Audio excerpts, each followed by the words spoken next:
Hello hello hello, आप सभी बच्चों को एमआर का बहुत बहुत नमस्कार। ये इलेक्ट्रिक चार्ज एंड फील्ड का लेक्चर है।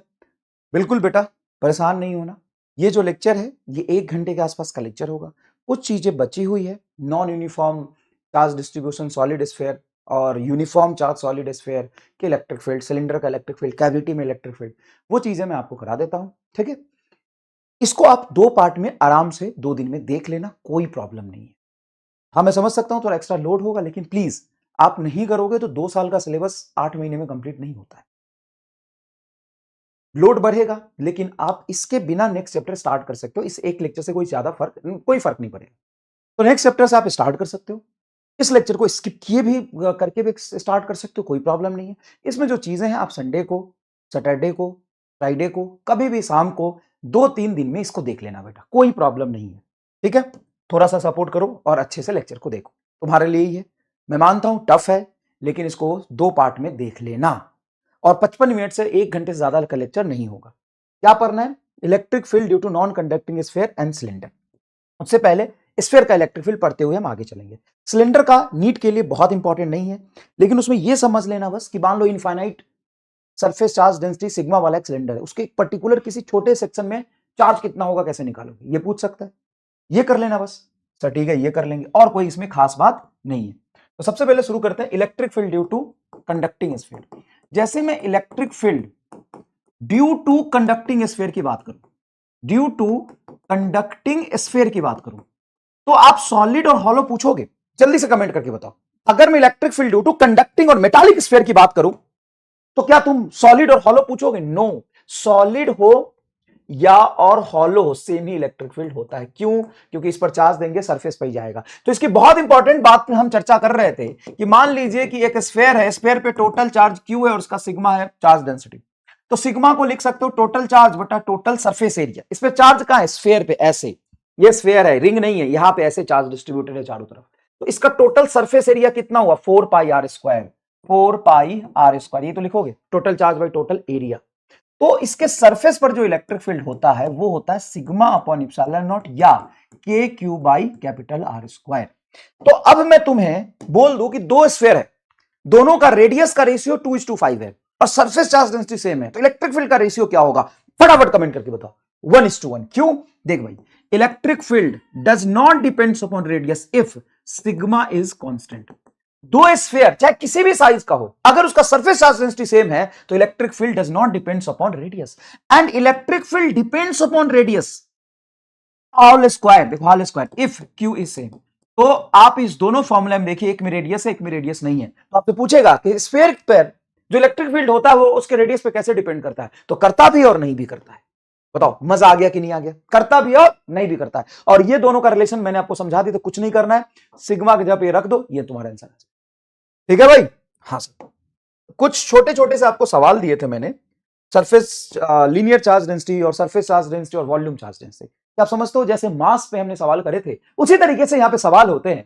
जैसे एक रॉड है, रॉड का लेंथ है एल और उस पर lambda naught uniform linear charge, rod पर लीनियर चार्ज डेंसिटी होगा। 1D ऑब्जेक्ट है ये। रॉड कैसा होता है? 1 डायमेंशनल ऑब्जेक्ट। रॉड होता है 1D, 1D पे एक लाइन पर चार्ज। तो बताओ इस पर टोटल चार्ज कितना है? तो टोटल चार्ज 1 यूनिट लेंथ पे लेमडा है, तो एल लेंथ पे होगा लेमडा एल। और यूनिफॉर्म है तो इंटीग्रेशन करने की जरूरत नहीं है, अगर करोगे भी तो ये आंसर सेम आएगा। कैसे? मान लो एक्स पर जाके छोटा सा या एल पर जाके छोटा सा डीएल एलिमेंट लेते, इस डीएल एलिमेंट पर चार्ज देखो, तो डीएल एलिमेंट में होगा लेमडा डीएल। देखो लेमडा डीएल, लेमडा नॉट है तो लेमडा नॉट डीएल। अब लेमडा नॉट यूनिफॉर्म है तो इंटीग्रेशन से बाहर चला जाएगा और डीएल का इंटीग्रेशन हो जाएगा 0 से एल तक। एल डीएल का integration L, lambda naught constant बाहर है, lambda naught into L. Lambda naught 1 unit length का चार्ज होता है लीनियर चार्ज डेंसिटी, तो एल लेंथ पर क्या होगा? Lambda into L. ये तो फ्लक्स में कई बार किया मैंने, फिर भी ये मैंने दोबारा क्यों समझाया?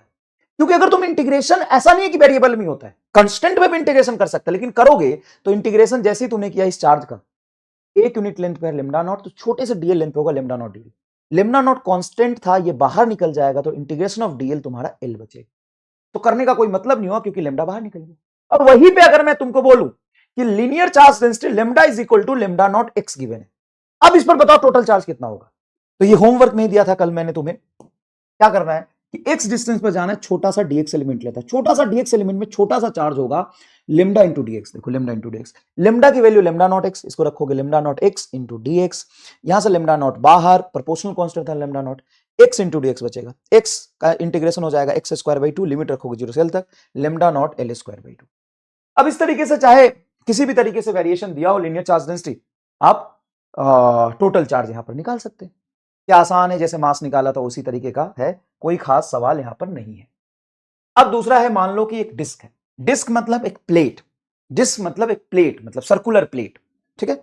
इस सर्कुलर प्लेट का सरफेस चार्ज डेंसिटी होगा, क्योंकि 2 डायमेंशनल ऑब्जेक्ट है, तो 2D ऑब्जेक्ट पे सरफेस चार्ज डेंसिटी मान लो सिग्मा दिया हुआ है कांस्टेंट, उस पर टोटल चार्ज कितना होगा, सिग्मा इंटू एरिया, क्योंकि हर जगह एक यूनिट एरिया पे चार्ज सिग्मा है, हर जगह एक यूनिट एरिया पे सिग्मा है, हर जगह एक यूनिट एरिया पे सिग्मा है, तो टोटल चार्ज होगा sigma areal charge density into total area, इसका एरिया कितना होगा पाई आर स्क्वायर, खत्म।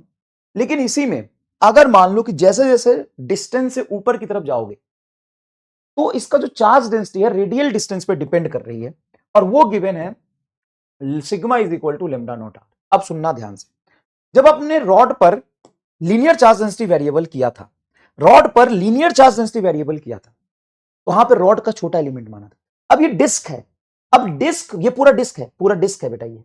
अब इस पर स्मॉल आर डिस्टेंस पे जाके डेंसिटी देखोगे, तो वो है तुम्हारा sigma is equal to sigma naught r where are is the distance from the centre. जैसे जैसे सेंटर से दूर जाओगे डेंसिटी बदलेगा।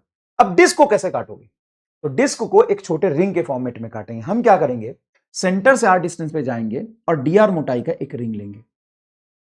सर रिंग, हाँ, इस रिंग का एरिया, रिंग का क्रॉस सेक्शन एरिया नहीं लेना, आर रेडियस पे जाके, आर रेडियस पे जाके डीआर मोटाई का सेक्शन जो लिया है ना, इसका एरिया लेना है।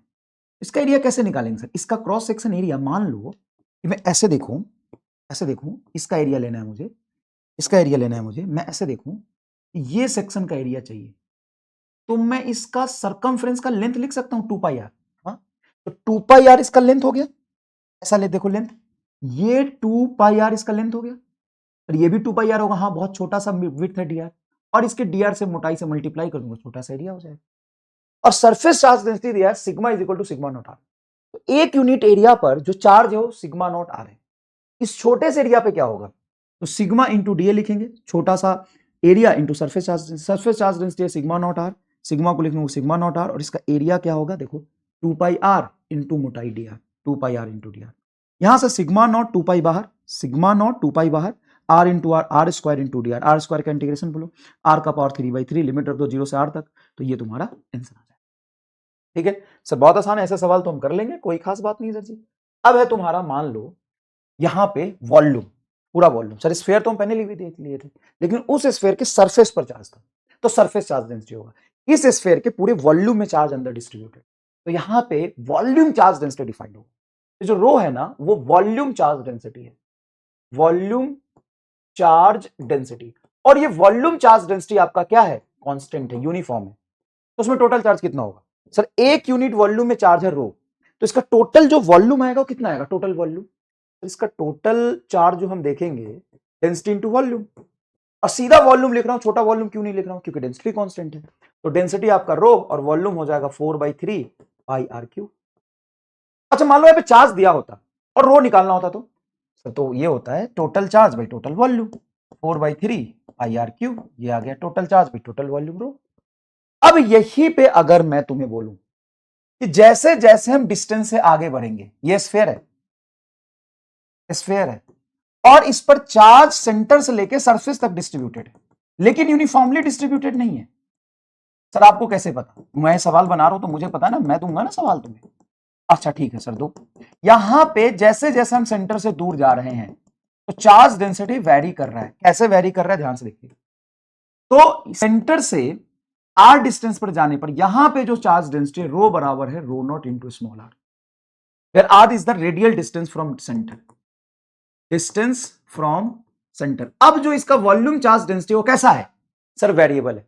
अब इसमें बताओ टोटल चार्ज कितना इंक्लोज होगा, ये बताना है, यस टोटल चार्ज कितना इंक्लोज होगा। सर टोटल चार्ज निकालने के लिए काम करते हैं गुरुजी, बताइए क्या करें, यहां पर छोटा सा एक डीआर मोटाई का, कितने मोटाई का, डीआर मोटाई का स्फीयर एज्यूम करते हैं, रिंग नहीं मान सकते ना इसमें, रिंग मानोगे तो पूरे सॉलिड स्फीयर में एक लाइन ऐसे मान के क्या करोगे, मान लो ये पूरा सॉलिड स्फीयर है, तुम अंदर में जाके एक ऐसे लाइन खींचोगे। ओहो गुरुजी, हाँ यार लाइन लेने का मतलब नहीं है। तो ये मैंने एक हॉलो स्फीयर लिया है, hollow sphere of radius r and d r width. अब इस पर चार्ज कैसे लिखेंगे सर, हॉलो स्फीयर का तो सरफेस एरिया होगा। रुक रुक रुक रुक, लेकिन यहां पे तो वॉल्यूम चार्ज डेंसिटी है ना। तो ये जो पूरा बड़ा सा स्फीयर था, उस बड़े से स्फीयर के अंदर एक छोटा सा हमने, देखो ये बड़ा सा स्फीयर है, हाँ सर बड़ा सा स्फीयर है, इसके अंदर जाके आर मोटाई का एक हॉलो स्फीयर लिया। अब इस हॉलो स्फीयर का टोटल सरफेस एरिया कितना हो गया, 4 pi are square. Hollow sphere का सरफेस एरिया, अगर स्मॉल आर रेडियस है तो इसका एरिया होगा 4 पाई आर स्क्वायर पूरा एरिया। और इसकी मोटाई डी आर है, इसकी मोटाई विड्थ क्या है, विड्थ क्या है, डी आर है। तो इसका टोटल वॉल्यूम आ जाएगा एरिया इंटू विड्थ। तो इसी डिस्टेंस पर सरफेस चार्ज डेंसिटी दिया हुआ है रो नॉट आर। तो छोटा सा चार्ज उस हॉलो स्फीयर में आएगा, surface charge density into volume. क्या कंसेप्ट समझ में आया, हाँ सर। तो आप डी क्यू बराबर लिखेंगे, रो की वैल्यू कितनी है, rho naught R into volume आप लिखेंगे 4 pi are square into D R. यहां से इंटीग्रेट करिए तो डी क्यू का इंटीग्रेशन क्यू, यहां से 4 पाई रो नॉट बाहर आ जाएगा, yes sir 4 pi rho naught बाहर आ गया, आर इंटू आर का power 3 into D R, integration 0 से कैपिटल आर। अब यहां पे आर के पावर 3 का इंटीग्रेशन होगा 4 pi rho naught into r के पावर 3 का इंटीग्रेशन होगा आर का power 4/4 into 0 to capital R. तो ये हो जाएगा 4 से 4 कैंसिल हो गया, पाई रो नॉट कैपिटल आर का पावर 4, सिंपल, ये आंसर आ गया। तो ये टोटल चार्ज उसके अंदर इनबिल्ट आया।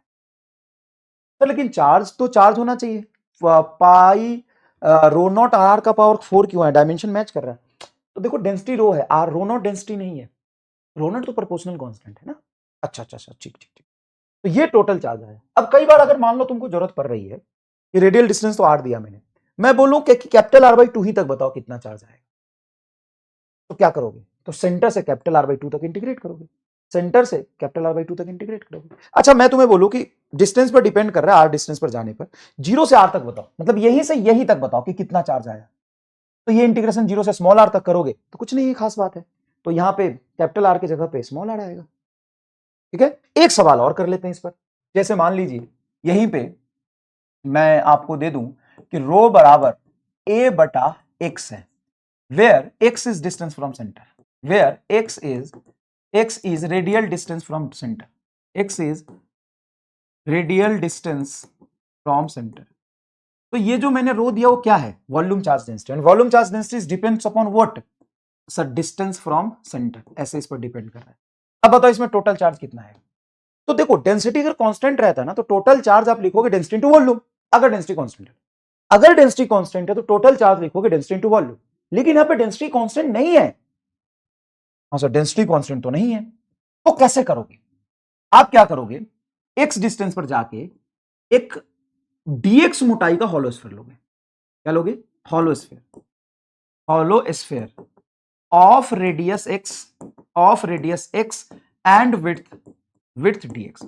अब इसमें चार्ज बताओ कितना है सर, इसके वॉल्यूम से मल्टीप्लाई कर दो डेंसिटी को, तो चार्ज बराबर होगा dq, छोटा सा चार्ज, चार्ज डेंसिटी इंटू छोटा सा वॉल्यूम। चार्ज डेंसिटी बोलो क्या दिया हुआ, a/x, जो चार्ज डेंसिटी वेरिएबल दिया हुआ लिखो a/x। dv बोलो क्या होगा, तो x रेडियस का स्फीयर है तो इसका सरफेस एरिया क्या होगा, 4 पाई x स्क्वायर इंटू dx। ये वॉल्यूम आ गया, वॉल्यूम आ गया, तो हो गया ना, dq बराबर इतना आ गया, इंटीग्रेट कर दो, dq का q बराबर a बाहर 4 पाई बाहर, x स्क्वायर कटेगा x इंटू dx, 0 से कैपिटल आर तक इंटीग्रेट कर दो, तो x का इंटीग्रेशन x²/2, तो 4 पाई कैपिटल A x²/2 का लिमिट 0 से कैपिटल आर तक, तो ये हो जाएगा 2 पाई a r स्क्वायर। कोई प्रिंटिंग मिस्टेक है तो खुद बैठो ठीक कर लेना, कंसेप्ट समझ में आया तो बताना कि सर धुआं हो। सर ठीक है सर, ये सब हम कर क्यों रहे हैं सर, चार्ज निकालना पूछ लेते सवाल, सरफेस चार्ज डेंसिटी बताओ, surface charge density, volume charge density तो चार्ज बताओ, सरफेस चार्ज डेंसिटी तो चार्ज बताओ। खूब सवाल बने हैं इस पे, एडवांस में, मेंस में, नीट में बने। ओके सर जी ठीक है, कर लेंगे, कर लोगे ऐसे सवाल, हाँ सर कर लेंगे। अब आओ नॉन यूनिफॉर्म सॉलिड स्फीयर का इलेक्ट्रिक फील्ड, तो sorry uniformly charge solid sphere का electric field, uniformly charge sphere. अब सिर्फ यूनिफॉर्मली चार्ज स्फीयर तुमको बोल दे डायरेक्ट, सिर्फ यूनिफॉर्मली चार्ज स्फीयर, तो कंडक्टिंग नहीं लेंगे हम, non conducting charge solid sphere लेंगे। Non conducting charge solid sphere याद रखना, क्या लेंगे? Non conducting, non conducting uniformly charge, uniformly charge sphere, charge solid sphere. अगर यूनिफॉर्मली चार्ज स्फीयर लिखा हो तो आपको नॉन यूनिफॉर्म चार्ज स्फीयर लेना है, और वो non uniform non conducting charge sphere लेना है जिसमें सेंटर से सरफेस तक चार्ज होगा। अगर एक कंडक्टर होता, चार्ज आप सेंटर पर रखते सरफेस पर चला जाता। अगर एक कंडक्टर होता, चार्ज आप सेंटर पर रखते सरफेस पर चला जाता। अगर एक कंडक्टर होता, चार्ज आप सेंटर पर रखते सरफेस पर चला जाता। लेकिन ये कैसा है? Non uniformly, sorry uniformly charge sphere, uniformly charge, sorry बेटा दो बार नॉन यूनिफॉर्मली बोल दिया गलती से, uniformly charge sphere. Non uniformly भी लेंगे, ये यूनिफॉर्मली चार्ज स्फीयर। क्या ये? यूनिफॉर्मली चार्ज स्फीयर है। क्या ये? Uniformly charge sphere, uniformly charge sphere. और कौन सा charge sphere? Uniformly charge sphere लिया हो तो आपको लेना है non conducting uniformly charge sphere. Total charge कितना है इसका? Q, और मान लीजिए टोटल रेडियस है इसका R। सबसे बताओ इसमें डेंसिटी कैसे डिफाइन होगा?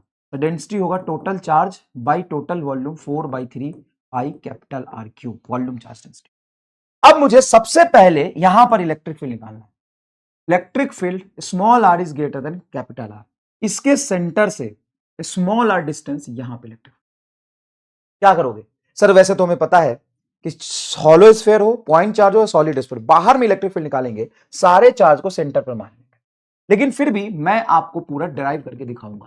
तो ये मैंने लिया एक सिमेट्रिक गॉसियन सरफेस, थोड़ा सा इधर दूर चला गया, दूर ने एकदम सिमेट्रिक लिया। अब मुझे बताओ, अगर ये सिमेट्रिक गॉसियन सरफेस है तो इससे निकलने वाला जो इलेक्ट्रिक फील्ड होगा सरफेस के हर पॉइंट पर क्या एरिया के पैरेलल आएगा? नहीं समझ में आता? ये देखिए, मान लीजिए ये चार्ज स्फीयर है, इसके बाहर बड़ा सा मैंने गॉसियन सरफेस लिया। इस गॉसियन सरफेस से इलेक्ट्रिक फील्ड पॉइंट चार्ज जैसा ही इसका रेडियली आउटवर्ड होता है। समझ में आया? हाँ, तो इलेक्ट्रिक फील्ड कहीं भी लोगे ना, इसके वजह से इलेक्ट्रिक फील्ड इधर और एरिया इधर, हर जगह वही हो। अब मुझे बताओ गॉस लॉ हम कहां लगाते हैं? सर गॉस लॉ हम गॉसियन सरफेस पे लगाते हैं, ये मेरा गॉसियन सरफेस है, तो हम यहां पे गॉसियन सरफेस पे गॉस लॉ लगाएंगे, और गॉस लॉ कहता है flux is equal to total enclose charge by epsilon naught. अब मुझे बताओ यहां पे फ्लक्स कितना होगा? सर देखो, स्मॉल r रेडियस पे ये जो गॉसियन सरफेस लिया है, क्या वो स्फेरिकल है? हाँ, तो इस स्फीयर से पास करने वाला फ्लक्स लिखो। बताओ फ्लक्स क्या होगा? Electric field into area. इस स्फीयर का एरिया कितना होगा? सर 4 पाई r स्क्वायर, तो electric field E into 4 pi small r square बराबर टोटल इनक्लोज चार्ज। तो इस गॉसियन सरफेस के अंदर जो इनक्लोज चार्ज आया वो कितना आया है? Sir Q। कितना आया है? Q। तो चार्ज आप रखेंगे Q बटा एप्सिलॉन नॉट, इसको आप नीचे ले आइए, तो इलेक्ट्रिक फील्ड हो गया Q बटा 4 pi epsilon not small r square, इसको K बोल सकते हैं। इलेक्ट्रिक फील्ड आ गया KQ बाई R स्क्वायर। ये आउटसाइड है, सीधा पॉइंट चार्ज मान के बाहर में आउटसाइड रीजन में electric field inversely proportional to R square आता है। अगर यही आप सरफेस पर देखोगे तो सरफेस पर आप डायरेक्टली लिख सकते हैं KQ by capital R square. हाँ सर, इसको हम पता है सर GQ को सिग्मा बटा एप्सिलॉन नॉट भी आ जाएगा, नहीं ये रॉन्ग है, क्योंकि सिग्मा तो डिफाइन ही नहीं है, और दूसरी बात ये कंडक्टिंग है ही नहीं। क्या है? Uniformly charge non conducting sphere, you non conducting uniformly charge sphere है, इसको सिग्मा बाई एप्सिलॉन थोड़ी नहीं लिख सकते हैं, कंडक्टर के सरफेस पे होता है। अरे सर जी, सिग्मा तो डिफाइन ही नहीं है, अब तो रो डिफाइंड है। अब यहां पे हम आते हैं इनसाइड रीजन में। अब इनसाइड रीजन में small r is less than capital R पे निकाल रहे हो, ये तुम्हारा आउटसाइड था। हाँ सर, ये आउटसाइड था। अब आप अंदर में निकाल रहे हो, अंदर में निकालने के लिए हम एक काम करते हैं ना, हम इसको फिर से बना लेते हैं, क्या दिक्कत है इसमें? इसको हम फिर से बना लेते हैं, इसको समझने के लिए हम फिर से बना लेते हैं, क्या दिक्कत कोई थोड़ी नहीं इसमें। इस स्फीयर को फिर से बना लेते हैं, चलो सर बना लो, कोई बात नहीं, घबराना नहीं बेटा, घबराना नहीं। बाहर में जैसे गॉसियन सरफेस लिया था, जहां पे आपको इलेक्ट्रिक फील्ड निकालना हो गॉसियन सरफेस आप वहीं पे मानोगे, ये बात समझ में आती है? ठीक है सर, हमें जहां पे इलेक्ट्रिक फील्ड निकालना होगा गॉसियन सरफेस हम वहीं पे मानते हैं, हमें जहां पे इलेक्ट्रिक फील्ड निकालनी होगी गॉसियन सरफेस हम वहीं पे मानते हैं, ये बात समझ में आती है सर? तो मान लीजिए कि ये मैंने स्फीयर लिया, ठीक है, ये मैंने स्फीयर लिया, हमें इलेक्ट्रिक फील्ड कहां चाहिए? सर अंदर में कहीं चाहिए। यस, ये आपका रेडियस है r, अंदर में यहां से स्मॉल r डिस्टेंस पे यहां पे इलेक्ट्रिक फील्ड क्या करेंगे? सर ऐसा Gaussian surface small r distance पे, ये मेरा गॉसियन सरफेस है, ये मेरा गॉसियन सरफेस है, अब गॉसियन सरफेस पर जो इलेक्ट्रिक फील्ड होता है वो आप देखोगे तो क्या इसके वजह से जो इलेक्ट्रिक फील्ड आएगा रेडियली आउटवर्ड और एरिया भी इधर, तो पैरेलल है इलेक्ट्रिक फील्ड एरिया हर जगह पे, तो आप सीधा लिख सकते हो फ्लक्स बराबर ई डॉट ए बराबर Q in by epsilon naught. अब तुम फ्लक्स किस पर लिख रहे हो? गॉसियन सरफेस पे। गॉसियन सरफेस का एरिया कितना है? तो रेडियस आर, तो पूरा एरिया होगा 4 पाई स्मॉल आर स्क्वायर। हाँ, तो इलेक्ट्रिक फील्ड हो गया E into 4 pi small r square बराबर epsilon naught into enclose charge. बताइए भाई, इनक्लोज चार्ज बताइए। इनक्लोज चार्ज जो इसके अंदर है, अब इसके अंदर यूनिफॉर्मली डिस्ट्रीब्यूटेड था तो सारा चार्ज तो अंदर नहीं आया। हम लिखेंगे इसके अंदर जो इनक्लोज चार्ज है वो इसकी डेंसिटी इंटू इसका वॉल्यूम आ जाएगा, और डेंसिटी यूनिफॉर्म है, total charge by total volume, तो टोटल चार्ज यूनिफॉर्मली डिस्ट्रीब्यूटेड था Q, total volume 4/3 pi r cube में, और इसका वॉल्यूम जो स्मॉल आर रेडियस का एरिया है जहां पे गॉसियन सरफेस के अंदर रीजन आया है वॉल्यूम, उसका वॉल्यूम हो जाएगा 4/3 pi small r cube. 4/3 pi से 4/3 पाई कैंसिल, तो क्यू इनक्लोज्ड आया है आपका क्यू कैपिटल आर क्यूब बटा small r cube by capital R cube, रख दो क्यू स्मॉल आर क्यूब बटा capital R cube, enclose charge को रख दिया हमने। अब यहां से देखिए सिंपल सी बात है, आर स्क्वायर ये आर क्यूब कट के स्मॉल आर आएगा, तो इलेक्ट्रिक फील्ड तुम्हारा आ रहा है क्यू इंटू स्मॉल आर बटा 4 pi epsilon naught into capital R cube. के को इसको ऊपर ले जाओगे, ये होता है 1/4 pi epsilon naught k capital Q small are बटा सॉरी के कैपिटल क्यू स्मॉल आर बटा कैपिटल क्यू, ठीक तो है। जैसे वहां पे आपने ग्रेविटेशनल फील्ड निकाला था, याद करिए जी एम स्मॉल आर बटा कैपिटल आर क्यू, सेम आया एकदम। मैं डेरिवेशन क्यों करा रहा हूँ? क्योंकि थोड़ी अंडरस्टैंडिंग हो, थोड़ी सी डीप अंडरस्टैंडिंग, चीजें विजुअलाइज हो, चीजें क्या हो? विजुअलाइज हो। सर एक मिनट एक मिनट एक मिनट एक मिनट, सर इसी चीज को कॉपी कर लेते हैं। क्यों कर रहे हैं कॉपी अभी बता दो। और सर ना मुझे इनसाइड इलेक्ट्रिक फील्ड निकालना था। सर इनसाइड तो निकल ही चुका है ना? नहीं, मैं इनसाइड वाला फिर से बताना चाहता हूं। सर क्यों यार, अभी तो समझ ही आ गया था, और ग्रेविटेशन से रिलेट करके तो एकदम हमको पूरा फील ही आ चुका है। हाँ फील आ चुका होगा, बिल्कुल सही बात है, लेकिन मैं फिर से बताना चाहता हूँ। सर क्यों बताना चाहते हो फिर से? एक बात बताओ, एक बात बताओ, सबको मारो बोली, एक बात बताओ। मान लो इसकी डेंसिटी रो गिवन है जो कि वेरिएबल नहीं है, यूनिफॉर्म है, ठीक है। हमें कहाँ इलेक्ट्रिक फील्ड चाहिए? सर अंदर में चाहिए। अंदर में कहाँ? स्फीयर के अंदर में, यहाँ पे चाहिए। तो electric field sorry flux is equal to Q in by epsilon naught. Flux कहाँ से लिखेंगे? इसी सरफेस से, तो इस सरफेस के हर जगह पे मान लो इलेक्ट्रिक फील्ड ई है, इसका area 4 pi are square is equal to enclose charge. Sir enclose charge होता है यूनिफॉर्म चार्ज डेंसिटी, हमको सिग्मा दिया है, sigma into 3 dimension space into volume. तो क्या लिख सकते हो? रो इंटू वॉल्यूम, तो इनक्लोज चार्ज हो गया rho into volume 4/3 pi small r cube बटा एप्सिलॉन नॉट। हाँ सर लिख सकते हैं। अब एक बात बताओ, ये 4 पाई से ये 4 पाई कैंसिल, और ये आर स्क्वायर से ये आर क्यूब कैंसिल, तो यहाँ पे बचेगा आर। तो इलेक्ट्रिक फील्ड में इधर तो कुछ बचा ही नहीं, इधर क्या बचा? सर रो स्मॉल आर बटा 3 टाइम्स ऑफ एप्सिलॉन नॉट, ये इलेक्ट्रिक फील्ड, ये इलेक्ट्रिक फील्ड बचा। अरे सर ये इलेक्ट्रिक फील्ड तो कुछ और आया था, ये आया था के कैपिटल क्यू स्मॉल आर बटा कैपिटल आर क्यू, दोनों एक ही। यहाँ पे के की वैल्यू रखिए और क्यू को रख दीजिए, चार्ज बराबर रो इंटू टोटल वॉल्यूम आ जाएगा। अरे हाँ हाँ हाँ हाँ हाँ, सही कह रहे हो सर, सही कह रहे हो। तो इलेक्ट्रिक फील्ड हमने चार्ज के टर्म्स में और डेंसिटी के टर्म्स में, दोनों के टर्म्स में अंदर ही निकाला। अंदर में कहीं भी इनसाइड रीजन में जो आपका इलेक्ट्रिक फील्ड आ रहा है वो रो आर बाई 3 इप्सिलॉन नॉट आ रहा है, या के कैपिटल क्यू स्मॉल आर बटा कैपिटल क्यू आ रहा है। तुम रख दो यहाँ पे रो की वैल्यू। रो होता है चार्ज डेंसिटी, टोटल चार्ज मान लो इस पूरे स्फीयर पे क्यू था, और total volume 4/3 capital R Q आ जाएगा। वेरीफाई कर लेना एक बार, ताकि वेरीफाई करने से क्या फायदा होगा पता है? तुम्हारे हाथों से जब ये 2-2 बार 3-3 बार वेरीफाई हो जाएगा ना, तो तुम्हें कॉन्फिडेंस आ जाएगा, तुम्हारे दिमाग में चिपक जाएगा। ठीक है, तो एक बार आप इसको खुद भी वेरीफाई करना। तो ठीक है, खुद भी वेरीफाई करेंगे। तो देखो इलेक्ट्रिक फील्ड क्या आ गया? Rho r by 3 epsilon naught, k capital Q small r by capital R Q, यही है क्या? तो ठीक है। अब इसी को अगर वेक्टर फॉर्म में लिखोगे तो इनसाइड इलेक्ट्रिक फील्ड आएगा तो रो आर वेक्टर बटा 3 एप्सिलॉन नॉट, या के कैपिटल क्यू स्मॉल आर बटा कैपिटल आर क्यू। जैसे मान लो यहां पे मैं कैविटी बना देता हूं, तो क्या सेम रहेगा? क्यू चार्ज टोटल इसका सेम रह जाएगी, डेंसिटी सेम रह जाएगी। तो अंदर में कहीं भी एक छोटा सा पार्ट काट के तुम निकाल दोगे तो डेंसिटी थोड़ी ना बदल जाएगा। डेंसिटी तो एक यूनिट वॉल्यूम की प्रॉपर्टी है, total charge by total volume.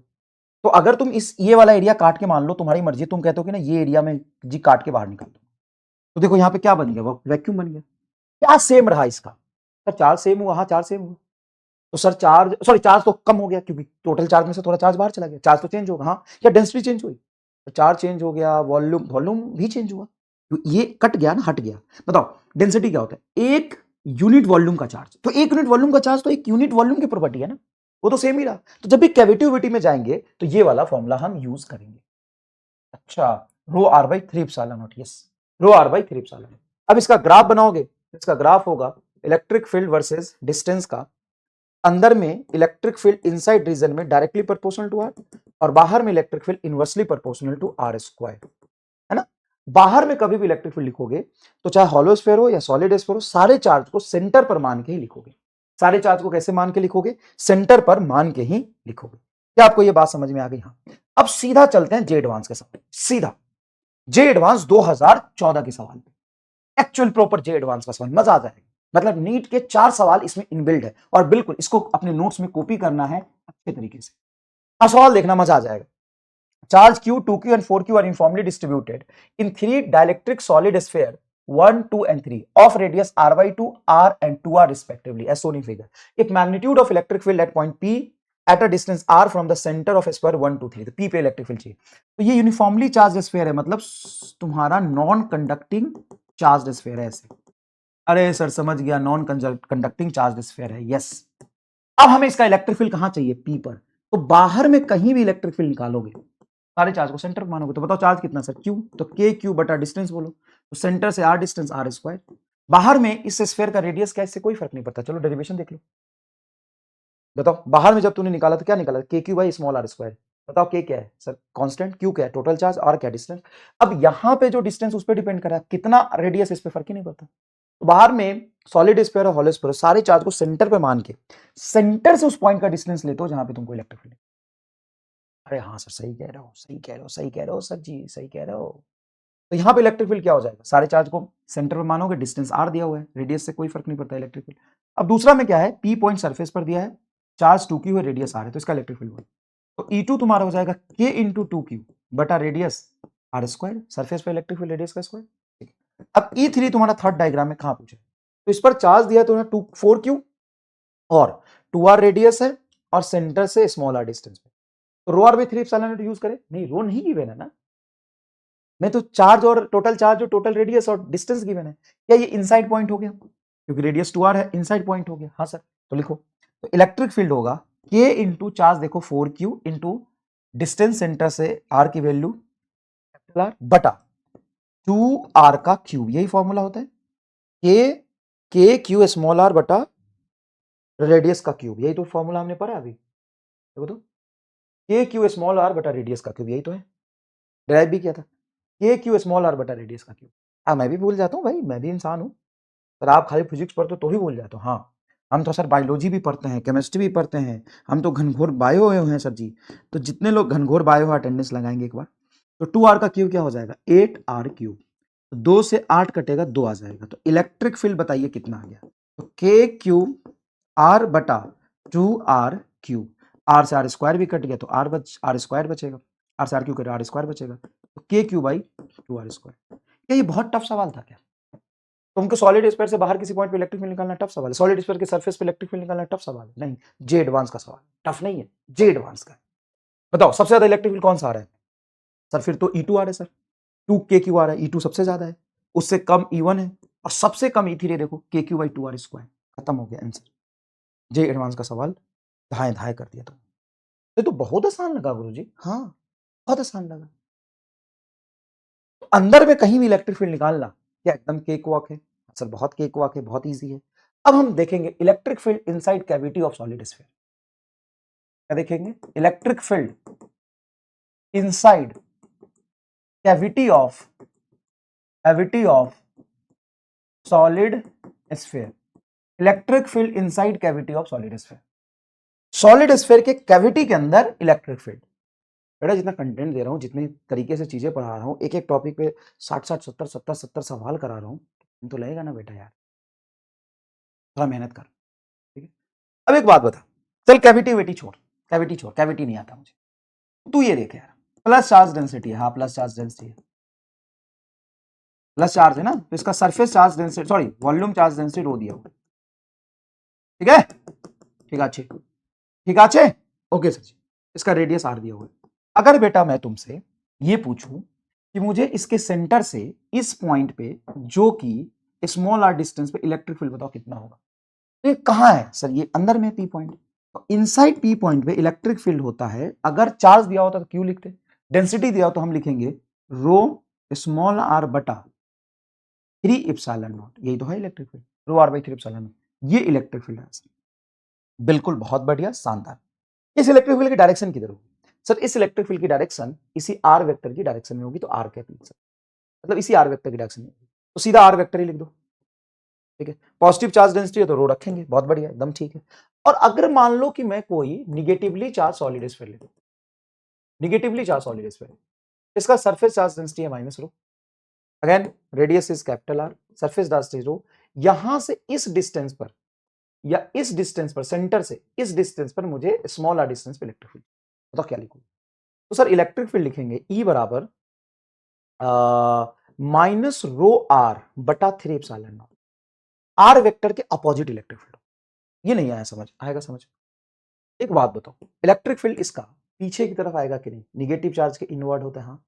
अब यहां पे इलेक्ट्रिक फील्ड r वेक्टर के अलोंग है कि r वेक्टर के इनवर्स में, तो वेक्टर फॉर्म में जैसे ही चार्ज को आप प्लस चार्ज को प्लस में रखते थे, माइनस चार्ज को माइनस में रखते थे, उसी तरीके से यहां भी रो को अगर प्लस है रो तो प्लस फॉर्म में रखो, या माइनस है तो माइनस फॉर्म में रखो। सर रो तो स्केलर होता है, स्केलर होता है, लेकिन पॉजिटिव चार्ज से इलेक्ट्रिक फील्ड आउटवर्ड है, तो यहां पे इलेक्ट्रिक फील्ड बाहर की तरफ, मतलब r के डायरेक्शन में आएगा इलेक्ट्रिक, और यहां पे इलेक्ट्रिक फील्ड r के अपोजिट आएगा, मानते हो? हाँ तो सही है, r के अपोजिट आएगा, क्यों नहीं आएगा r के अपोजिट, निगेटिव चार्ज है, इलेक्ट्रिक फील्ड इनवर्ड होगा, तो देखो इलेक्ट्रिक फील्ड अंदर है और पोजीशन वेक्टर आ गया, इसलिए माइनस आएगा, तो ये कोली इंपॉर्टेंट, इसको लिखना है। Electric field inside cavity of solid sphere, solid sphere के अंदर कैविटी, सॉलिड स्फीयर के अंदर कैविटी का क्या मतलब है, जैसे मान लो ये पूरा हमने स्फीयर लिया और ये यूनिफॉर्मली चार्ज्ड है, ओके सर जी, यूनिफॉर्मली चार्ज सॉलिड स्फीयर है। अब इस यूनिफॉर्मली चार्ज सॉलिड स्फीयर में कहीं कैविटी दिख रहा है क्या आपको? नहीं सर, कैविटी नहीं दिख रहा। कहीं कोई कैविटी दिख रहा है क्या? नहीं सर, कैविटी नहीं दिख रहा है। कहीं कोई किसी कैविटी तरह की चीज है क्या? नहीं सर। जैसे ये पूरा स्फीयर था यहां पर, ये पूरा स्फीयर था यहां पे, पूरा स्फीयर है, हाँ सर पूरा स्फीयर है, तो इसका इलेक्ट्रिक फील्ड नहीं पूछ रहा हूं। अगर मैं पूछता कि बताओ ये सेंटर है, यहां से इस सेंटर से कहीं भी r1 डिस्टेंस पर a पर इलेक्ट्रिक फील्ड बताओ, तो हम बोलते सर यहां से a पर जो इलेक्ट्रिक फील्ड होगा वो होगा रो r1 वेक्टर बटा 3 एप्सिलॉन नॉट। r1 वेक्टर बटा 3 एप्सिलॉन नॉट कहने का क्या मतलब है कि देखो पॉजिटिव चार्ज है, रेडियली आउटवर्ड इलेक्ट्रिक फील्ड होगा, तो यहां पे इलेक्ट्रिक फील्ड किधर होगा सर? इस डायरेक्शन में, तो क्या ये इलेक्ट्रिक फील्ड डायरेक्शन r1 के बराबर है? हाँ, r1 के डायरेक्शन में, हाँ, तो इलेक्ट्रिक फील्ड होगा रो r बाई 3 एप्सिलॉन नॉट, यहां पे इलेक्ट्रिक फील्ड की डायरेक्शन r1 के बराबर होगी। अच्छा मान लो यहां पूछू तो सर, यहां पे मान लो b पॉइंट है, ये डिस्टेंस r2 है, तो यहां पर इलेक्ट्रिक फील्ड होगी, यहां पर इलेक्ट्रिक फील्ड होगी EB बराबर रो r2 वेक्टर बटा 3 एप्सिलॉन नॉट। बताओ यहां पर इलेक्ट्रिक फील्ड किधर होगी? तो यहां पर इलेक्ट्रिक फील्ड होगी, मान लो r3 है तो इसी डायरेक्शन में E3 होगा, क्या होगा? रो r3 वेक्टर बटा 3 एप्सिलॉन नॉट। मानते हो कि नहीं? सर मानते हैं। तो मुझे पूरे स्फीयर का तो पता है हर पॉइंट पे। अब इसी स्फीयर में उसने क्या किया है, इसी चार्ज स्फीयर में, कोई अलग से स्फीयर नहीं लिया, इसी चार्ज स्फीयर में उसने क्या किया, इसी चार्ज स्फीयर में उसने क्या किया, ध्यान से सुनिएगा, इसी चार्ज स्फीयर में उसने क्या किया कि एक कैविटी कट कर दी। क्या कर दी? एक कैविटी कट कर दी। कहां से कट कर दी? मान लो कि इस रीजन से कट कर दी। अब ये कैविटी काट बाहर निकल दी। अब इसका सेंटर स्फीयर का जो था वो था, ओ से मुझे इस कैविटी में ए डिस्टेंस पर यहां पे इलेक्ट्रिक फील्ड बताओ, r1 डिस्टेंस पर, तो वो वाला इलेक्ट्रिक फील्ड सीधा थोड़ी नहीं चिपका सकते, वो तो पूरे स्फीयर की वजह से था, हाँ, अभी तो कैविटी की वजह से। ओहो, अब कैसे करें?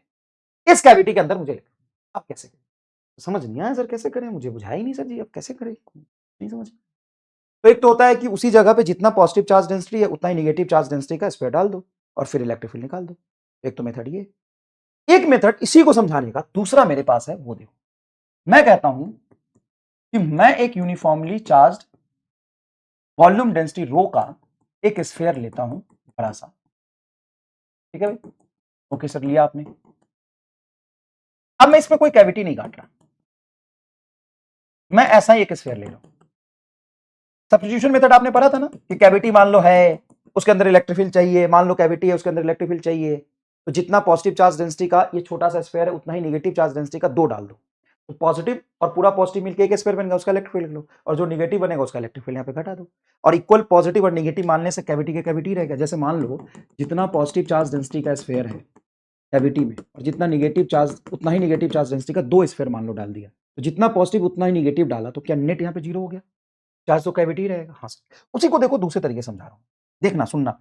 ये एक स्फीयर लिया, हाँ सर स्फीयर लिया, इस स्फीयर से ये सेंटर है, हाँ सेंटर है, यहाँ पे ए पॉइंट है, हाँ है, यहाँ से R1 डिस्टेंस पे ये पॉइंट, हाँ यहाँ पे इलेक्ट्रिक फील्ड लिख लो, पूरा स्फीयर अभी है तो पूरे स्फीयर की वजह से यहाँ पर इलेक्ट्रिक फील्ड कितनी आएगी? तो रो R1 वेक्टर बटा 3 एप्सिलॉन नॉट।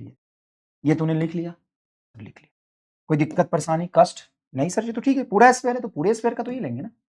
सर ये यूनिफॉर्मली चार्ज पूरा स्फीयर है तो पूरे स्फीयर का तो ही लेंगे, तो सर शर्माने की कोई बात नहीं है। अब मान लो कि एक मेरे पास उतने ही चार्ज डेंसिटी का छोटा स्फीयर है, इसमें चार्ज कम होगा, चार्ज कम है लेकिन charge per unit volume same है -1, और इसका सेंटर है कहीं पे O डैश पे, यहां से इसके अंदर कोई पॉइंट है A जो कि R2 डिस्टेंस पे, यहां पे इलेक्ट्रिक फील्ड बोलो, तो यहां पे E2 इलेक्ट्रिक फील्ड होगा rho R2 vector with negative sign by 3 epsilon naught. क्यों? क्योंकि पॉजिटिव चार्ज से इलेक्ट्रिक फील्ड अवे होता है, निगेटिव चार्ज से टुवर्ड्स होता है, तो इस सेंटर से यहां पर जाके इलेक्ट्रिक फील्ड निकालोगे तो इलेक्ट्रिक फील्ड तुम्हें R2 वेक्टर के अलोंग आएगा। R2 वेक्टर किसका वेक्टर है? जिस पॉइंट पे इलेक्ट्रिक फील्ड लिख रहे हैं, तो जिस पॉइंट पे इलेक्ट्रिक फील्ड लिख रहे हैं उसी वेक्टर के अलोंग आएगा कि इलेक्ट्रिक फील्ड पीछे की तरफ आएगा? तो इलेक्ट्रिक फील्ड ये पीछे की तरफ आएगा, यहां पे इलेक्ट्रिक फील्ड इससे अवे आएगा, इलेक्ट्रिक फील्ड इससे अवे आएगा, इसका इलेक्ट्रिक फील्ड इसकी तरफ आएगा, ठीक है। अब मान लो मैं कहता हूं इन दोनों को जोड़ दो, इन दोनों को जोड़ दो, तो जोड़ दो मतलब ये जो पॉजिटिव चार्ज स्फीयर था जिसका वॉल्यूम चार्ज डेंसिटी है रो, जिसका वॉल्यूम चार्ज डेंसिटी है रो,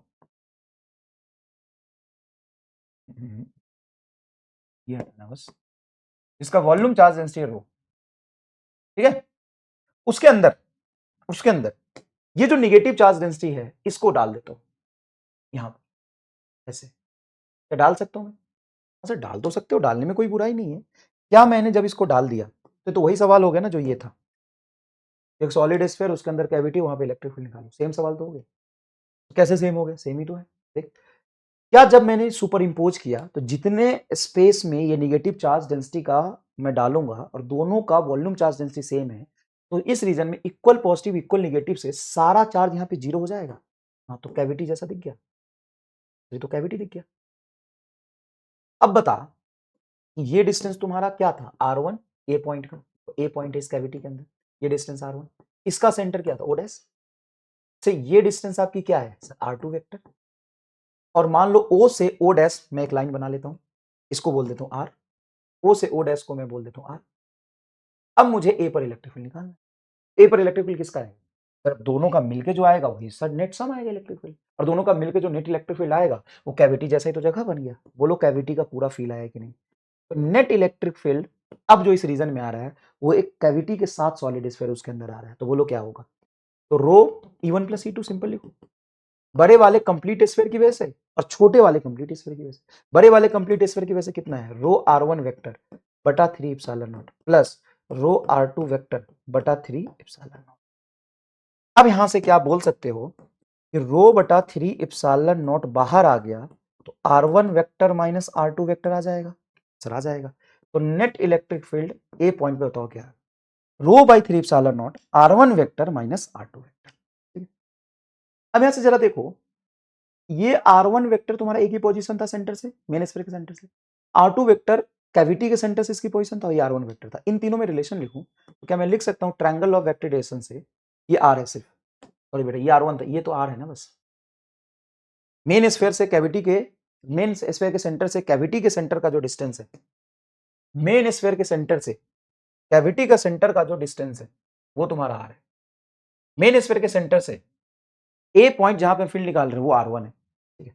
तो ट्रायंगल लॉ के कंसेप्ट से, ट्रायंगल लॉ के कंसेप्ट से, ट्रायंगल लॉ के कंसेप्ट से बताओ, पहला वेक्टर मैं R मानता हूं, देखो पहला वेक्टर ड्रॉ किया, जहां पहला खत्म हो रहा है दूसरा हो गया R2 बराबर, पहले के टेल से दूसरे के हेड को मिला देंगे, क्या R1 वेक्टर होगा? अरे यार ट्रायंगल ऑफ वेक्टर पहला ड्रॉ किया, पहला जहां खत्म हो रहा है वहां से दूसरा लिख, तो ऐसे भी तो लिख सकता है, ये पहला, पहला जहां खत्म हुआ वहां से दूसरा, तो दूसरा का तो हेड यहां है, तो या इन दोनों में डायरेक्ट अभी थोड़ी ना लगेगा, पहला तुमने बनाया, ठीक है, पहला जहां खत्म हुआ से दूसरा शुरू हुआ, तो R1 वेक्टर पहला वेक्टर हो गया, और सॉरी R वेक्टर पहला वेक्टर हो गया, R2 दूसरा हो गया, और R डैश इसका रिजल्टेंट हो गया। ट्रायंगल ऑफ वेक्टर एडिशन हम लेते हैं, जब ट्रायंगल ऑफ वेक्टर एडिशन लगाते हैं तो हम लेते हैं पहला वेक्टर लिए, पहला जहां खत्म हो रहा है वहां से दूसरा शुरू हो रहा है। अच्छा ठीक ठीक ठीक, तो क्या R2 को उधर ले जाएंगे, हाँ, तो R वेक्टर बराबर क्या आएगा, R1 vector minus R2 vector, जहां पे R क्या है, distance between centre of sphere two cavity, ठीक है। अब बताओ R1 वेक्टर R2 वेक्टर ही तो है यहाँ पे, देखो R1 vector minus R2 vector, क्या R रख सकते हो, हाँ से रख सकते हैं, तो नेट इलेक्ट्रिक फील्ड जो आया रो R वेक्टर बटा 3 एप्सिलॉन, खत्म। मतलब ए पॉइंट पर जो इलेक्ट्रिक फील्ड आ रहा है वो कितना आ रहा है, तो इस ए पॉइंट पर जो नेट इलेक्ट्रिक फील्ड इस कैविटी के अंदर आ रहा है वो तो rho R vector by 3 epsilon naught आ रहा है। इसमें कुछ अजीब सी चीजें दिखी सर, क्या ये इस बात पे तो डिपेंड ही नहीं कर रहा कि R1 कितना है, ये इस बात पे तो डिपेंड ही नहीं कर रहा कि R2 कितना है, ये इस बात पे डिपेंड कर रहा है कि दोनों स्फीयर, मतलब इस मेन स्फीयर और कैविटी के बीच में डिस्टेंस कितना है, और ये तो दोनों के सेंटर के बीच में जो पोजीशन वेक्टर उस पे इलेक्ट्रिक फील्ड डिपेंड कर रहा है। अगर मान लो ये ए डिस्टेंस ना लेके तुम कहीं यहां पे इलेक्ट्रिक फील्ड निकालते तो कैसे करते, सर ये डिस्टेंस होता R1 और ये डिस्टेंस होता R2, अब यहां पे R1 लिखते हैं, ये तुम्हारा minus R2, R1 minus R2 फिर से R आ जाता, तो क्या ए पर और बी पर इलेक्ट्रिक फील्ड सेम आएगा। अब देख, अब देख यहां पर अगर मैं कोई ये पॉइंट लू, ये लू ए पॉइंट, तो बता यहां पर ए पॉइंट अगर यहां लेता हूं, जैसे ये कैविटी बनने वाला ए पॉइंट यहां ले रहा हूं, ये R1 पे डिपेंड करेगा इलेक्ट्रिक फील्ड, सर तो जहां पे आपको इलेक्ट्रिक फील्ड निकालना है वो पॉइंट अगर यहां पर है तो ये तुम्हारा हो गया R1, ये इलेक्ट्रिक फील्ड आएगा आपका रो R1 बाई 3 एप्सिलॉन नॉट, और इस कैविटी से निगेटिव चार्ज स्फीयर जो कैविटी बनता उससे ये आता R2, हाँ R2 आता सर, तो ध्यान से देख ये तुम्हारा बन गया R और ये बन गया R2 और ये बन गया R, अब बता ये R प्लस R2 बराबर R1, फिर से यहां पे भी उतनी आएगा, क्या समझ में आ रहा है, ये तो बहुत कुछ अजीब सी चीज मिली सर जी, क्या अजीब सी चीज मिली, तू बता इलेक्ट्रिक फील्ड कहां निकाला था ए पर, ए की डिस्टेंस कितनी है R1, क्या R1 पे डिपेंड कर रहा है इलेक्ट्रिक फील्ड, नहीं, मतलब ये electric field same at all point of cavity, all point of cavity, cavity के सारे पॉइंट पे इलेक्ट्रिक फील्ड क्या आ रहा है, सेम आ रहा है। अगर मैं यहीं से अच्छे से तुमको दिखाऊं कि इलेक्ट्रिक फील्ड हर जगह सेम आने का मतलब क्या है, देखो नीट में नहीं आया बेटा ये कभी, जेई मेन में मात्र एक सवाल है पिछले 10 साल में, लेकिन एडवांस में हर साल एक सवाल इससे पूछा है, लगभग लगभग, ठीक है, एडवांस पॉइंट ऑफ व्यू से बहुत इंपॉर्टेंट है, तुमको बहुत पूरा फील आ गया बहुत अच्छी बात है, अगर तुमको 50% फील आया सफिशियंट है, रिजल्ट याद रखो क्या, देखो देखो देखो मैं जो तुमको अभी दिखाऊंगा, देखो जो अभी तुमको दिखाऊंगा मैं, मान लो ये पूरा स्फीयर बनाया मैंने, ठीक है, ओके सर जी पूरा स्फीयर बनाया, इस स्फीयर के यहां पर इस रीजन में मुझे इलेक्ट्रिक फील्ड चाहिए, इस रीजन में मुझे इलेक्ट्रिक फील्ड चाहिए कैविटी के अंदर, ठीक है बेटा, ओके, तो ये मेन सेंटर है वो, हाँ सर मेन सेंटर है वो, अब तुम देखे थे कि मेन सेंटर से कैविटी का सेंटर ओ डैश है और ये डिस्टेंस है तुम्हारा R, अब मैं यहां पे इलेक्ट्रिक फील्ड निकाल रहा था तो उतनी आ रहा था कि E बराबर कहीं भी कैविटी के अंदर कहीं भी रो R vector by 3 epsilon not, इसका ये मतलब है कि हर जगह इलेक्ट्रिक फील्ड की वैल्यू सेम, हाँ, और डायरेक्शन भाई यहां पर भी रो R बाई 3 एप्सिलॉन, यहां भी रो R बाई 3 एप्सिलॉन, यहां भी रो R बाई 3 एप्सिलॉन, मतलब जो R वेक्टर का डायरेक्शन है उसी डायरेक्शन में इलेक्ट्रिक फील्ड हर जगह होगा, और इलेक्ट्रिक फील्ड की जो वैल्यू होगी वो भी सेम होगी, मतलब यूनिफॉर्म इलेक्ट्रिक फील्ड बनेगा कैविटी के अंदर, यही सबसे शानदार बात है, uniform electric field, uniform electric field inside cavity, inside cavity, uniform electric field inside cavity, cavity के अंदर जो तुम्हारा इलेक्ट्रिक फील्ड मिलने वाला है वो यूनिफॉर्म मिलने वाला है, in magnitude, magnitude constant, magnitude constant and direction constant, कितनी होगी इलेक्ट्रिक फील्ड, कैविटी के अंदर कहीं भी इलेक्ट्रिक फील्ड निकालेंगे rho R by 3 epsilon naught होगा, जहां पे R है distance between centre to centre of sphere to centre of cavity, centre of cavity. अब जो कैविटी में इलेक्ट्रिक फील्ड है वो मेन स्फीयर के डेंसिटी पे डिपेंड कर रहा है, और कैविटी और मेन स्फीयर के सेंटर के बीच की जो पोजीशन वेक्टर उस पर डिपेंड कर रहा है, क्या ये स्फीयर के रेडियस पे डिपेंड कर रहा है, नहीं, क्या ये कैविटी के रेडियस पे डिपेंड कर रहा है, मान लो कैविटी का रेडियस R2 है तो क्या R2 पे डिपेंड कर रहा है, नहीं, मतलब ये देखो कितनी सरप्राइजिंग बात है, कितनी सरप्राइजिंग बात है कि मान लो एक मैंने स्फीयर बनाया, इस स्फेयर की जो चार्ज डेंसिटी है वो रो है, इस स्फेयर की चार्ज डेंसिटी है वो रो है, इस स्फेयर का रेडियस है कैपिटल आर। समझना, इस स्फेयर का रेडियस है कैपिटल आर। यहां पे मैं एक कैविटी बनाता हूं, यहां पे मैं एक कैविटी बनाता हूं, ठीक है बेटा, यहां पे मैंने कैविटी बनाई।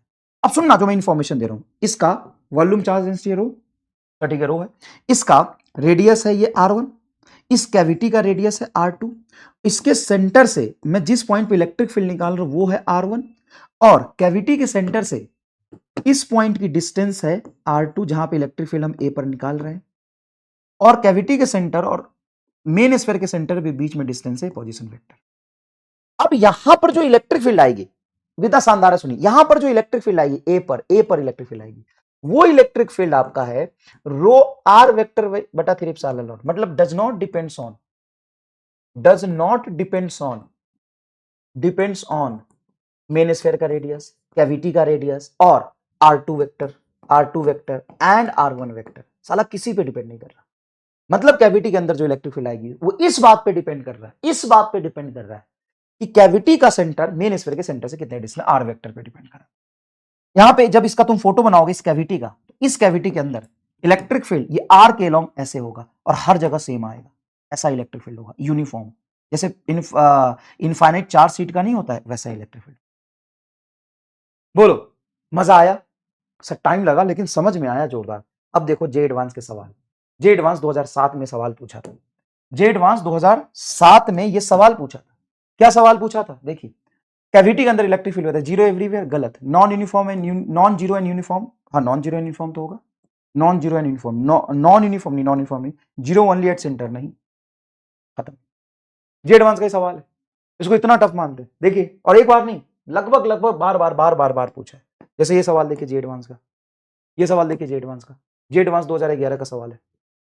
क्या कह रहा है, क्या कह रहा है? ये कह रहा है consider uniform spherical charge distribution of radius r1, uniform charge density, इसका रेडियस है r1, centre at the origin, ठीक है, the distribution of the spherical cavity of radius r2, spherical cavity बना है जिसका रेडियस r2 है, स्फेरिकल कैविटी का radius r2, ठीक है, centred at p with distance OP, cavity का सेंटर p पे है, ये डिस्टेंस OP दिया हुआ है, ये a वेक्टर है, a वेक्टर दिया, ठीक है, फिर a r1 minus r2, a क्या दिया हुआ है, distance centred at p with distance OP बराबर a, ठीक है, OP बराबर a है, OP की वैल्यू a दिया हुआ है। If the electric field inside the cavity at the position small r is ER, मतलब यहां पे इलेक्ट्रिक फील्ड पूछा है तुम्हें, आप पूछा ये पूरा बना दी, यहां पे इलेक्ट्रिक फील्ड पूछा r पे, इस पॉइंट पे, और ये तुम्हें a डिस्टेंस दिया हुआ है, a पूछा, यहां पे इलेक्ट्रिक फील्ड बताओ किस बात पे डिपेंड करेगा, a पर। क्या मेन स्फीयर के रेडियस r पे डिपेंड करता है, कैविटी के रेडियस पे डिपेंड करता है? नहीं, इस पर डिपेंड ही नहीं करेगा। देखो, E is uniform and magnitude is independent upon R2 but direction depends on R, नहीं, गलत। इस R पे डायरेक्शन कहां डिपेंड करता है? डायरेक्शन किस पे डिपेंड करता है? मेन स्फीयर के सेंटर, मेन स्फीयर के सेंटर, देखो, मेन स्फीयर के सेंटर और कैविटी के सेंटर के पोजीशन वेक्टर, मेन स्फीयर के सेंटर और कैविटी के सेंटर के पोजीशन वेक्टर के उधर डिपेंड करता है। अरे हाँ सर सही कह रहे हो। तो E is uniform and magnitude depends on R2 but E is uniform its magnitude independence upon A, नहीं, independence upon A कैसे? मेन स्फीयर का सेंटर और कैविटी का सेंटर ही तो ये पे डिपेंड कर रहा है। E is uniform and both E is uniform and both its magnitude and direction very good and depends on A, एकदम सही है। मेन स्फीयर का सेंटर और कैविटी के सेंटर के पोजीशन वेक्टर ए पर डिपेंड करेगा। बताओ, जे एडवांस 2011 का सवाल है ये। नेक्स्ट, जे एडवांस 2013 का सवाल है, बोला कि इस रीजन में जैसे प्लस चार्ज डेंसिटी है, ये माइनस चार्ज डेंसिटी, दोनों को ओवरलैप करा दिया, तो क्या अंदर कैविटी बना। अब इसमें पूछा है कि इलेक्ट्रिक फील्ड का बताओ वैल्यू क्या होगा। जैसे जब हमने एक पॉजिटिव चार्ज स्फीयर के अंदर निगेटिव चार्ज रखा था, हाँ, ये ऐसा कह रहा है ये पूरा पॉजिटिव चार्ज है और ये पूरा निगेटिव चार्ज है, इसको ओवरलैप करा दिया गुरु, इसको ओवरलैप करा दिया गुरु। तो जैसे ही ओवरलैप कराओगे तो बताओ अंदर में चार्ज आएगा? नहीं, कैविटी आ जाएगा। तो कैविटी में इलेक्ट्रिक फील्ड कैसा होता है? मैग्नीट्यूड और डायरेक्शन दोनों कांस्टेंट।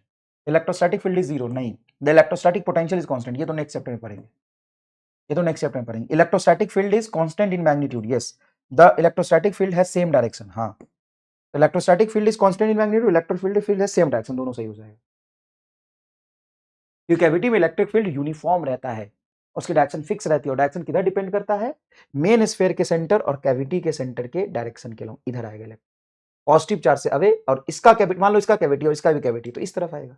इलेक्ट्रिक फील्ड का मैग्नीट्यूड और डायरेक्शन दोनों कांस्टेंट रहेगा। इलेक्ट्रिक फील्ड का मैग्नीट्यूड एंड डायरेक्शन दोनों कांस्टेंट रहे।